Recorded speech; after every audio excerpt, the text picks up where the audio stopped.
సంవత్సరాల తరబడి ఎన్ని మందులు వాడినా మీ మోకాల నొప్పులు తగ్గట్లేదా? ప్రాణ పెయిన్ క్లినిక్ లో అత్యాధునిక చికిత్స. Welcome to Suman TV. నేను మీ సుమన్ టీవీ.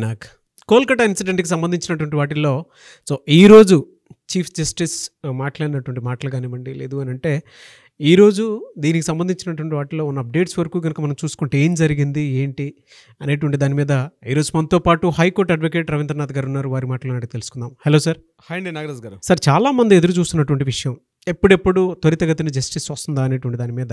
అయితే ఈరోజు అయితే కోర్టు ట్రయల్స్ జరగడం చూసాం. మనం చాలామందికి తెలియాల్సినటువంటి అవసరం ఉంది కాబట్టి అడుగుతూ ఉన్నాను, ఎందుకంటే మనల్ని ఫాలో అయ్యేటువంటి వాళ్ళు చాలామంది ఉన్నారు కాబట్టి. సో ఈ రోజు వరకు ఉన్నటువంటి అప్డేట్స్ ప్రకారం ఏం జరిగింది? నాగరాజ్ గారు, సుప్రీంకోర్టు సుమోటుగా ఏదైతే ఈ ఆర్జికర్ మెడికల్ కాలేజ్ సంబంధించి కేసుని తీసుకోవడం జరిగిందో అందులో ట్రయల్స్లో భాగంగా ఈరోజు జస్టిస్ వైవి చంద్రచూడ్ గారి ఆధ్వర్యంలో ఒక చిన్న డిస్కషన్ కూడా జరిగింది, కొంత విచారణ కూడా చేయడం జరిగింది. అయితే నేను ముందుగా చెప్పేది ఒక విషయాన్ని తెలుసుకోవాలి ఏంటంటే, మనం అనుకున్నంత ఫాస్ట్గా ఉండదండి కోర్టులో న్యాయాలు. అంటే మనకు అనిపిస్తుంది అతనే కనిపిస్తున్నాడు కదా దోషి, తొందరగా అతను తీసుకెళ్లి ఉరిశిక్ష వేసేస్తే బాగుంటుంది అనుకొని ఒక సామాన్యుడిగా మనం కూడా భావిస్తాం. కానీ లీగల్ ప్రొసీడింగ్స్ కొన్ని ఉంటాయి. ఆ లీగల్ ప్రొసీడింగ్స్ లేకుండా మనం తొందరగా త్వరితపాటు నిర్ణయం తీసుకోవడం అన్నది కుదరదు. ఎందుకంటే ప్రత్యేకించి ఈ కేసుకు సంబంధించిన విషయానికి వచ్చినట్టయితే మనం ఆల్రెడీ సిబిఐ వాళ్ళు ఒక సీల్డ్ కవర్లో ఒక రిపోర్ట్ సబ్మిట్ చేశారు మొన్న లాస్ట్ టైము విచారణలో. సో ఆ సీల్డ్ కవర్ని కంప్లీట్గా చదివే కార్యక్రమం ఉంటుంది. దాంట్లో ఏమైనా కొత్త డౌట్స్ వస్తే దాని గురించి కూడా న్యాయమూర్తులు అక్కడ లాయర్స్తో డిస్కషన్ చేస్తారు. చేసిన తర్వాత వాళ్ళకి ఇంకేమైనా కొత్త ఇన్ఫర్మేషన్ వస్తుంది, దాని మీద కూడా ఒక క్లారిటీ తీసుకుంటారు. ఫైనల్ దీనికి ఒక ఇన్ఫర్మేషన్ చెప్తారు. అయితే ఈ కేసుకు సంబంధించి నేను ఒక క్లియర్గా ఇన్ఫర్మేషన్ చెప్తాను. ఒకటి, సుప్రీంకోర్టులో సుమోటో తీసుకొని ఒక కేసు సుప్రీంకోర్టులో ఉంది. మరొకటి సిబిఐ కోర్టు సెల్డా కోర్టులో ఒక న్యూస్ జరుగుతుంది. ఎట్ ద సేమ్ టైం హైకోర్టులో మరొక ఇష్యూ జరుగుతుంది. అంటే ఈ కేసు మీద సంబంధించి సిబిఐ కోర్టులో ఉంది, హైకోర్టులో ఉంది, అట్ ద సేమ్ టైం సుప్రీంకోర్టులో ఉంది. సుప్రీంకోర్టులో ఉన్నటువంటి విషయం ఎక్కడ ఉంది? అది కేవలం ఒక సుమోటోగా తీసుకున్నటువంటి టోటల్ ఓవరాల్ ఇష్యూ మీద జరుగుతున్న కేసు సంబంధించి సుప్రీంకోర్టు అవుతుంది. అట్ ద సేమ్ టైం హైకోర్టులోకి ఇష్యూ అవుతుంది. ఈయన సందీప్ ఘోష్ యొక్క ఆర్థిక అవకతవకలు అయితేనేమి, సంజయ్ రాయ్ చేసినటువంటి ఆ ఇన్సిడెంట్లో సంజయ్ రాయ్ పార్టిసిపేట్ చేశాడా లేదనే విషయం మీద ఇక్కడ కూడా హైకోర్టులో కూడా ఇష్యూ అవుతుంది. At the same CBI court ఉంది, సెల్డా కోర్టులో కూడా ఇతను చేసిన ఆర్థిక అవకతవకలు కానీ ఇవన్నీ కూడా సిబిఐ వాళ్ళు ఇక్కడ కూడా సబ్మిట్ చేయాల్సి వస్తుంది. అంటే ఈ ఇష్యూ 3 కోర్టుల మీద నడుస్తుంది. సో 3 కోర్టులకు కూడా ఇన్ఫర్మేషన్ వాళ్ళు చేయాల్సిన సంబంధించి వస్తుంది. ఈరోజు సిబిఐ కోర్టులో కూడా ఇంటరాగేషన్ జరిగింది. ఎట్ ద సేమ్ టైం సుప్రీంకోర్టులో కూడా జరిగింది దీనికి సంబంధించి. సో మన వ్యూయర్స్కి తెలియాల్సిన విషయం అనమాట. సో ఇప్పుడు నేను మనం చెప్పినటువంటి డెత్ పెనాల్టీ అనేది బహుశా హైకోర్టు ఇచ్చే అవకాశం ఉంటుంది. సుప్రీంకోర్టు ఇస్తుందా, దీని మీద మళ్ళీ సుప్రీంకోర్టు డిస్కషన్స్ అవుతాయి అనేది లేటర్ విల్ డిస్కస్. బట్ నేను అనుకోవడం ఏంటంటే, నిన్న మనం మాట్లాడిన విషయం అంతా కూడా డెత్ పెనాల్టీ ఇష్యూ ఎక్కడ వచ్చింది, హైకోర్టులో డిస్కషన్ జరిగిందంటే సిబిఐ వాళ్ళు ఏదైతే రిపోర్ట్ సబ్మిట్ చేశారో దానికి సంబంధించి సందీప్ ఘోష్ పూర్తిగా ఆర్థిక అవకతవకలు పాల్పడమే కాదు, అతను కేవలం ఆర్థిక నేరారోపణలే కాదు, ఈ కేసుకు సంబంధించి కూడా కీలకంగా ఒక ప్రధాన నిందితుడిగా అభియోగించబడిన వ్యక్తిలో ఉన్న సాక్ష్యాధారాలు చూసి చెప్పడం జరిగింది. హైకోర్టు ఏదైతే చెప్పడం జరిగిందో ఈ కేసుకు సంబంధించి కొంత కన్ఫ్యూజ్గా ఉంది. సీల్డ్ కవర్ అంటే సిబిఐ వాళ్ళు సీల్డ్ కవర్ ఇక్కడ ఇచ్చారు, ఎట్ ద సేమ్ సుప్రీంకోర్టు కూడా హ్యాండ్ ఓవర్ చేశారు. సో రెండు దగ్గర కూడా సుప్రీంకోర్టు ప్రొసీడింగ్స్ అవుతున్నాయి. సుప్రీంకోర్టులో అవుతుంది, హైకోర్టులో అవుతుంది, సెల్డా కోర్టులో కూడా అవుతుంది. ఇది ఫస్ట్ మీ యొక్క డౌట్ నేను క్లారిఫై చేసే ప్రయత్నం చేస్తున్నాను. సో ఈ రోజు ఏం జరిగింది, సుప్రీంకోర్టులో దీనికి సంబంధించి సుమోటోగా తీసుకునే కేసు సంబంధించి కొన్ని డిస్కషన్స్ అయితే చేయడం జరిగింది. ముఖ్యంగా దీనికి సంబంధించి ఈరోజు మొత్తం ఏదైతే ఈ చర్చలు జరిగాయో దాని మీద 4 పార్ట్స్గా డివైడ్ చేసే ప్రయత్నం చేస్తాను. మొట్టమొదటి పార్ట్ ఏంటంటే సిబిఐకి సుప్రీంకోర్టు ధర్మాసనానికి జరిగిన ఒక డిస్కషను. రెండవ డిస్కషను హైకోర్టు మన రాష్ట్ర ప్రభుత్వానికి at the same time chief justice వారికి రాష్ట్ర ప్రభుత్వానికి జరిగిన డిస్కషన్ ఒక పార్ట్గా చెప్పొచ్చు. మూడవది నిరసనకారులకి వాళ్ళకి సంబంధించిన డిస్కషను, సుప్రీంకోర్టు ఏం మాట్లాడింది. సో మూడు పాయింట్స్ అయినాయి. 4వ point NTF national task force సంబంధించి ఏ రకమైన చర్యలు తీసుకుంటుంటే సుప్రీంకోర్టు యొక్క గైడ్లైన్స్ ప్రకారం ఎన్టీఎఫ్ అనేది ఒకటి ఫామ్ అయింది. సో దీనికి సంబంధించి 4వ డిస్కషన్ జరిగింది. మొత్తం జరిగిన డిస్కషన్స్ మనం 4 యాంగిల్స్ చూడాల్సి వస్తుంది. మొట్టమొదటి డిస్కషన్ నేను సిబిఐకి సంబంధించిన discussion, at the same time Supreme Court ధర్మాసనానికి అంటే వైవి చంద్రచూడ్ గారు మాట్లాడిన డిస్కషన్కి ఏం జరిగిందో నేను మీకు కొంత వివరించే ప్రయత్నం చేస్తాను. సిబిఐకి చంద్రచూడ్ గారికి అంటే సిబిఐ అడ్వకేట్ గారికి చంద్రచూడ్ గారికి వైవి చంద్రచూడ్ గారు ధర్మాసనంలో చంద్రచూడ్ గారికి at the same time CBI అడ్వకేట్కి మధ్య జరిగిన డిస్కషన్ ఏం చెప్పడం జరిగిందంటే, సిబిఐ వాళ్ళు అందజేసినటువంటి సీల్డ్ కవర్లో ఇన్ఫర్మేషన్ ఏదైతే ఉందో కొంతవరకు పురోగతి సాధించారు అని చెప్పకనే చెప్తున్నారు. మన చంద్రచూడ్ గారు ఒక మాట చెప్పారు. అయితే ఒక కీలకమైన ఒక క్వశ్చన్ రైజ్ చేశారు. ఆ డిస్కషన్ ఏంటంటే, ఫస్ట్ ఏం చేశారంటే, ఇక్కడ ఈ యొక్క రిపోర్ట్లో ఏదైతే ఉందో మీరు అందజేసిన సీల్డ్ కవర్ రిపోర్ట్ ప్రకారం అమ్మాయి చనిపోయిన సందర్భంలో ఎవరైతే అభయ చనిపోయిందో ఆ సమయంలో ఆమె కంటికి గుచ్చుకున్నటువంటి కళ్ళద్దాలు అంటే గ్లాసెస్ వల్ల ఆమెకి చాలా ప్రమాదం జరిగింది అని మీరు నోట్ రాశారు. Is it right are wrong అని అడిగారు. అవునండి, కన్ఫర్మేషనే, వేసుకున్న స్పెట్స్ వల్ల ఆమెకి గాయాలు ఎక్కువగా జరిగాయని చెప్పారు. అయితే వెంటనే చంద్రచూడ్ గారు ప్రశ్న వేశారు, ఎవరైనా పడుకునేటప్పుడు స్పెట్స్ వేసి పడుకుంటారా అని క్వశ్చన్ రేజ్ చేశారు ఆయన. పడుకునేటప్పుడు స్పెట్స్ తీసి పక్కన పడుకుంటారు కదా, స్పెట్స్ వేసి పడుకోరు కదా, మరి మీరు ఈ యొక్క పాయింట్ని మీరు ఏ రకంగా చెప్తారో అని అడిగి లాయర్ గారిని అడగడం జరిగింది. అడిగినప్పుడు ఈయన ఏమన్నారంటే, బహుశా అమ్మాయి పడుకునేటప్పుడే తెలియకుండానే స్పెట్స్ పెట్టి నిద్రపోయి ఉండొచ్చు, అటువంటి సందర్భంలో ఈ యొక్క సంఘటన జరిగింది కాబట్టి ఆ యొక్క గ్లాస్ బ్రేక్స్ ఉన్నాయని చెప్పారు.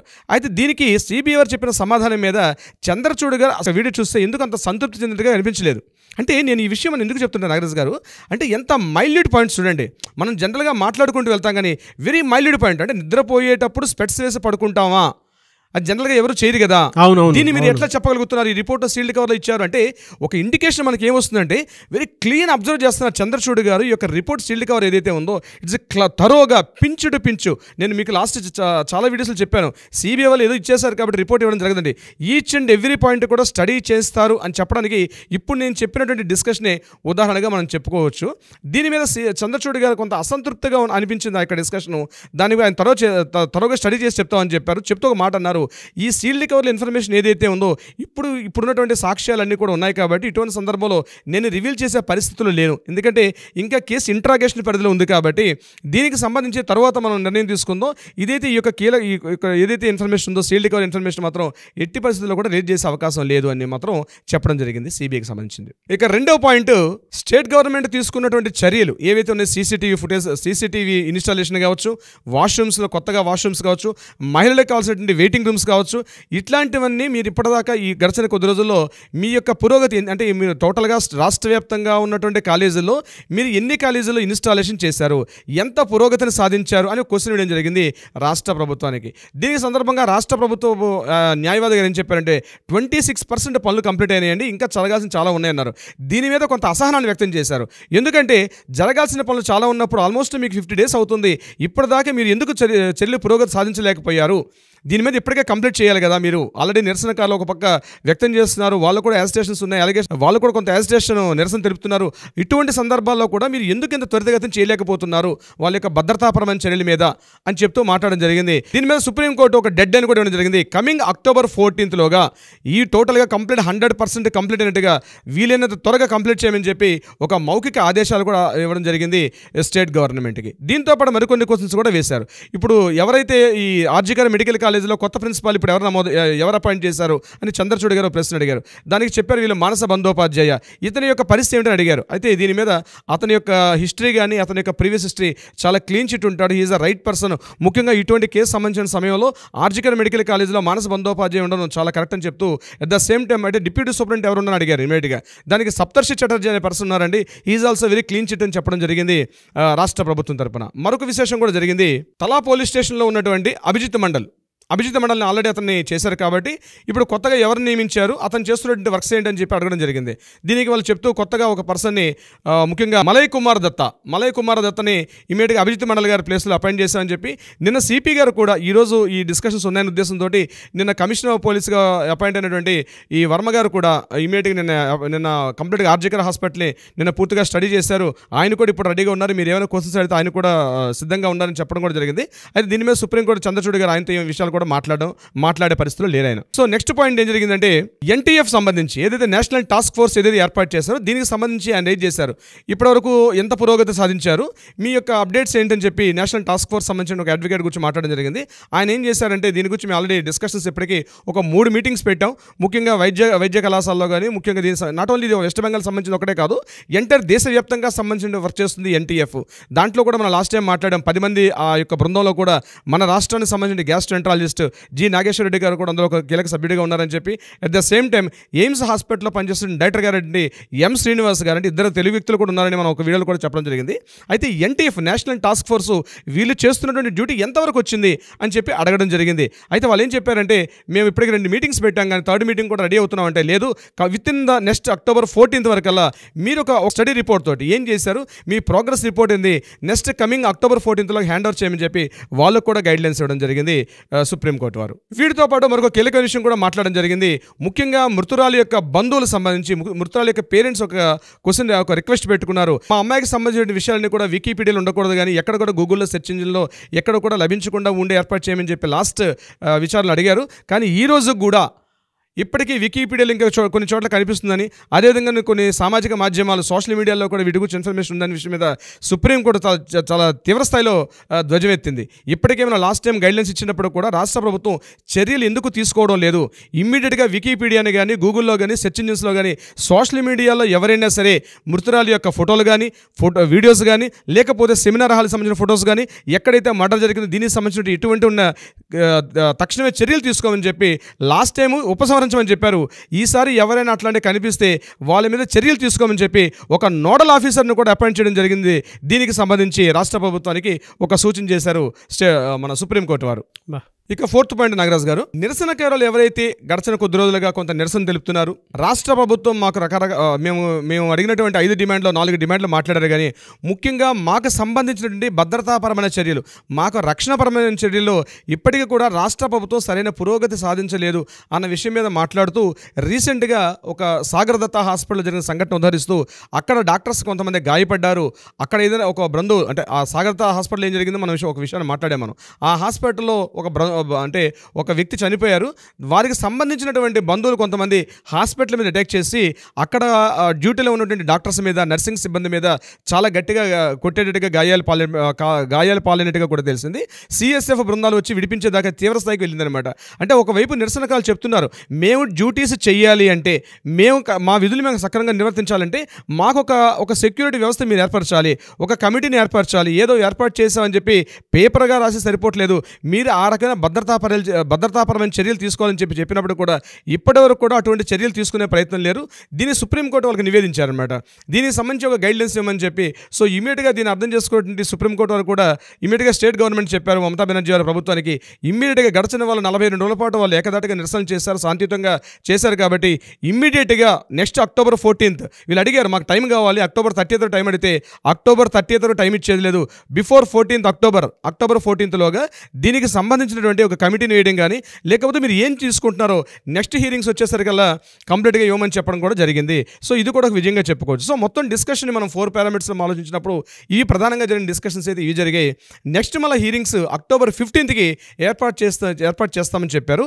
ఇది సుప్రీంకోర్టులో జరిగినటువంటి ట్రయల్స్ వరకు మాత్రమే. అయితే ఈరోజు ఇదే సమయంలో మరొకటి కూడా జరిగింది. హైకోర్టులో కూడా ఇక్కడ డిస్కషన్స్ కూడా జరిగినాయి. ముఖ్యంగా దీని మీద సందీప్ ఘోష్ చేసినటువంటి ఆర్థిక అవకతవకలకు సంబంధించి అభిజిత్ మండల్ సంబంధించింది కూడా జరిగింది. అయితే ఒక విషయం చెప్పింది హైకోర్టు ఏం చెప్పారంటే, ఈ యొక్క విచారణ పరిధిలో ఉన్నటువంటి సందర్భంలో ఎవరెవరైతే విచారణ ఎదుర్కొంటున్నారో వీళ్ళందరినీ కూడా ఇమ్మీడియట్గా సస్పెండ్ చేయండి అని రాష్ట్ర ప్రభుత్వానికి ఉత్తర్వులు ఇవ్వడం జరిగింది.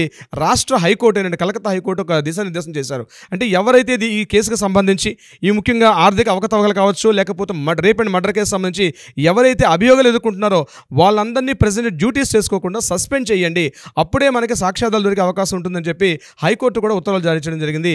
దీనికి సంబంధించి నాగరాజు గారు వెరీ డీటెయిలింగ్ నాలెడ్జ్ అండి, నో డౌట్. అయితే దీనికి సంబంధించినటువంటి వాటిల్లో చాలామంది త్వరితగతిన జస్టిస్ జరిగితే బాగుంటుంది అనుకున్నటువంటి వాళ్ళు మాత్రం ఎక్కువ మంది ఉన్నారు. మన దగ్గర నుంచి కూడా ఎక్స్పెక్ట్ చేసేటి ఉండాలి, ఎప్పుడు వచ్చే అవకాశం ఉంది అని చెప్పేసి అప్డేట్స్ కోసం అని చెప్పి. సో వారందరికీ కూడా ఇటువంటి జరగడం అనేది, అంటే ఇప్పుడు ట్రయల్స్ జరగడం అనేది, అది కూడా సుప్రీంకోర్టులో దీన్ని సుమోటోగా తీసుకుని ముందుకు వెళ్ళడం అనేది కళ్ళకు కట్టినట్లుగా కొన్ని విషయాలు మనకు కంటి ముందు కనిపిస్తూ ఉన్నాయి. నో డౌట్ మళ్ళీ నిరసనకారులు జూనియర్ డాక్టర్స్ ధ్వజమెత్తడం కూడా జరుగుతుంది, మనం చూస్తూ ఉన్నాము. రేపటి నుంచి ఏ విధంగా ఉంటుంది అనేటువంటి దాని మీద కూడా రకరకాల మధ్యాహ్నం ఈరోజు 2 o'clockకి రాష్ట్ర మంత్రివర్గం ముఖ్యమంత్రి మమతా బెనర్జీ గారి సారథ్యంలో ఒక అత్యవసర సమావేశాన్ని కూడా ఏర్పాటు చేయడం జరిగింది.